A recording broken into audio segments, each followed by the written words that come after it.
we're shining a light on mental health resources throughout the month of May. 2 News anchor Jack Pohl talks with one reliable resource available anytime in the Buckeye State.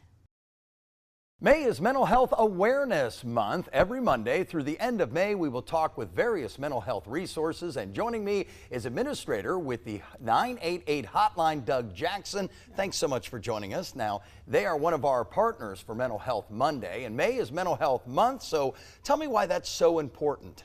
Well, it takes some time out of the year to really reflect on mental health, the needs, that it is prevalent for all Ohioans. We're all affected by mental health in some way, and mental health is just important to focus on through the entire month.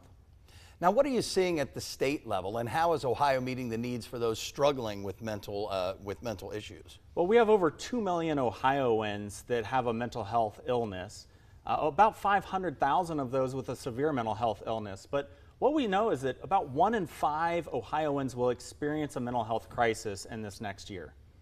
What is the 988 suicide line? And that seems new to a lot of people. A lot of people haven't heard it. Now, we've been doing it on the newscast here for a while, but can you dive into that a little deeper and let us know what it's all about and how it came about? Right. 988 is a 3-digit number, just like 911 is to call for help for police, fire, ambulance. 988 is going to get help for mental health crisis. So 3 digits, easy to remember, the same number across the state of Ohio and across the nation.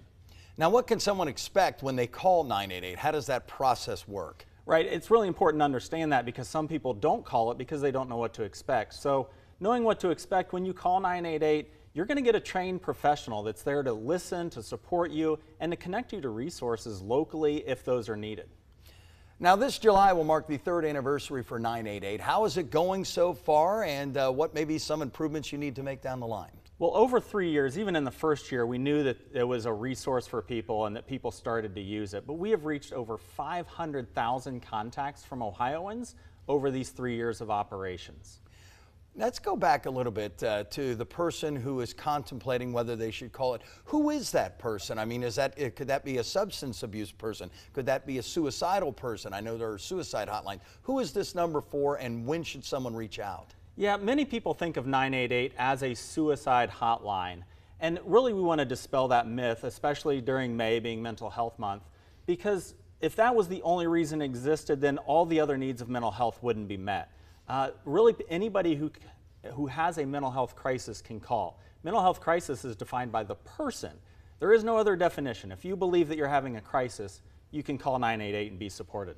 And then finally, we just have a few seconds left, but spreading the word and getting it out, how do you go about doing that? Right, well, first call, chat, or text 988 if there's any mental health concern. But if you just want more information, the Ohio Department of Mental Health and Addiction Services, our website is a great resource. All right. Well, Doug Jackson, administrator with the 988 hotline, thank you so much for joining us this afternoon. Thanks for having me, Jack.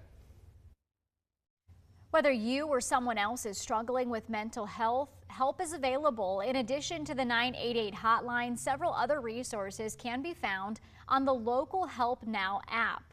All of our feature stories can be found online at WDTN.com under the Community tab.